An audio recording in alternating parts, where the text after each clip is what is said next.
via de regra, ela é una.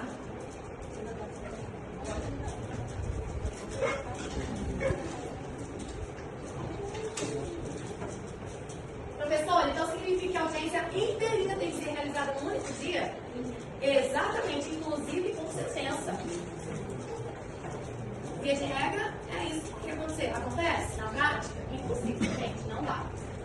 Então, nós temos aqui algumas pessoas que devem ser ouvidas e nós temos que destacar a sequência delas, certo? Então vamos lá. Vítima, testemunhas, esclarecimentos de peritos, acariação,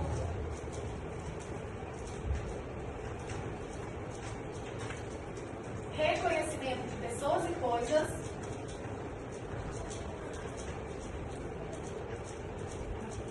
interrogatório do réu,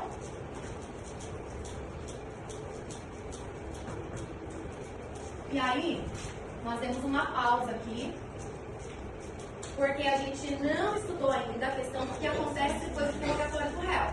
Mas só para vocês entenderem, não vai cair na prova, é só para vocês entenderem. Depois que ocorre o interrogatório do réu, a gente tem que perguntar se está tudo ok com essa arte, se eles querem novas ou não diligências. Aí vem uma pergunta, novas diligências? Se não quiser, aí já vai para a alegação final oral, que é a regra, mas a gente ainda não estudou, fica parado aqui, e aí a sentença. Então veja, gente, isso daqui é a estrutura de uma audiência una, só para vocês entenderem. Nós estudamos até o interrogatório do réu, tá? A gente parou ali, naquele asterisco ali, ó, asterisco, não é asterístico não, viu? Se aluno eu falar asterístico por aí, vai levar, hein? Olha o meu português do mundo acadêmico de direito. Asterisco. Paramos ali no interrogatório. Então vamos começar a falar da vítima? Podemos? Então vamos lá. Quem pode ser vítima? Qualquer pessoa? Só pessoa, então? Meio ambiente? Mortos? Administração pública? Animais?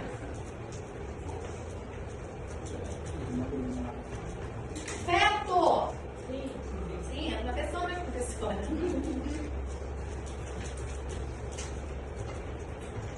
Então veja, a vítima pode ser qualquer pessoa. Se ela é a primeira a ser ouvida em audiência, minha pergunta é: a vítima, se ela mentir, ela comete em tese algum tipo de crime? Você tem duas questões, a letra A e a letra B, quero ver. Vítima que mente falsamente sobre a imputação de um crime que ela tem certeza que é falso, mas ela está mentindo. O crime que ela cometeu em tese é falso testemunho ou denunciação caluniosa? Ah, meu Deus do céu, vamos lá, de novo. A vítima mentiu, imputou falsamente algo que ela sabe que é falso para alguém. Ela cometeu crime de falso testemunho. Ela é vítima, ela não é testemunha. Ela cometeu crime de falso testemunho ou denunciação caluniosa? Denunciação caluniosa. E a pena é alta, viu? Denunciação caluniosa. Acontece muito isso daqui, ó, denunciação caluniosa, para supostas vítimas de Lei Maria da Penha. Imputar falsamente crime para aquele que ela fala que é o seu companheiro, seu parceiro, seu namorado, e não é. E ela só faz isso para poder criar uma investigação, uma ação penal, e aí acaba comprovando que ela mentiu, tá? Então aqui, vítima, denunciação caluniosa. Se alguém colocar falso testemunho aqui, eu vou ficar muito nervosa. Não vou deixar, hein? Pode, né? Não pode. Testemunha. Quem pode testemunhar? Uma criança pode? Um doente mental pode? Não. As testemunhas, primeiramente, elas têm que prestar um compromisso de dizer a verdade. Nessa testemunha, tem diferença do réu da acusação? Tem a ordem. Eu vou falar para você. A testemunha lá tem o compromisso de dizer a verdade. A testemunha pode ser arrolada pela acusação, que é a primeira. Então vamos lá. Arrolada. Ela não é da acusação.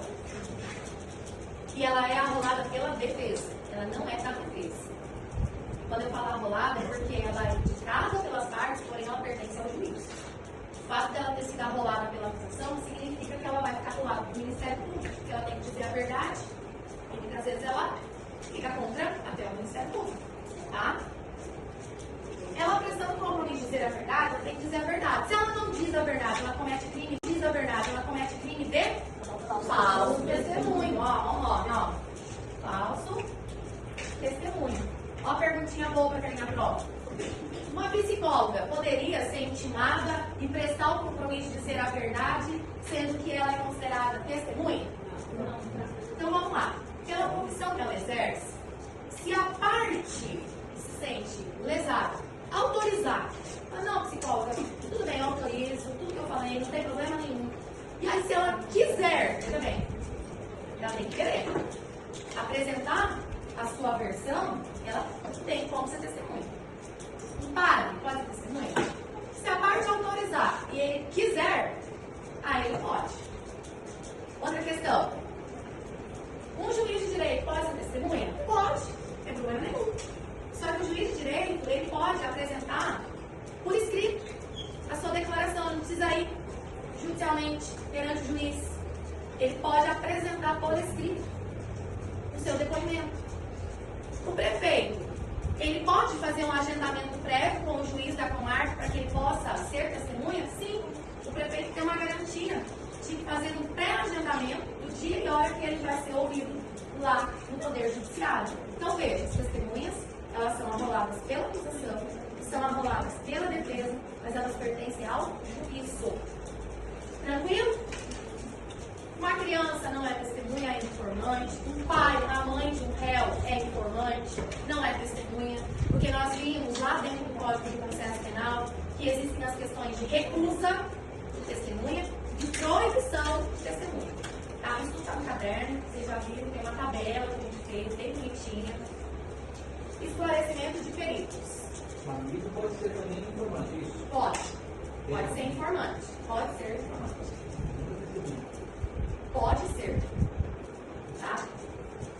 Esclarecimento de peritos. O perito tem que ser uma pessoa que tem conhecimento técnico, nível superior,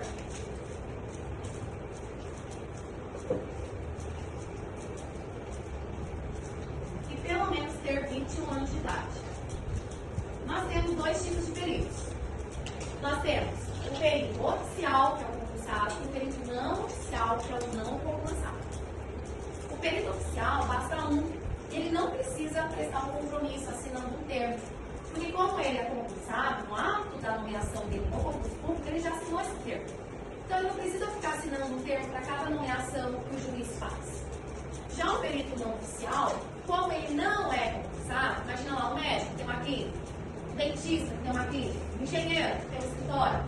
Eles são profissionais liberais e eles são nomeados pelo juiz porque não tem perito oficial para todos os processos. E aí, a cada nomeação deles, eles precisam assinar um termo de compromisso para desenvolver finalmente aquela função que era ofertada a eles.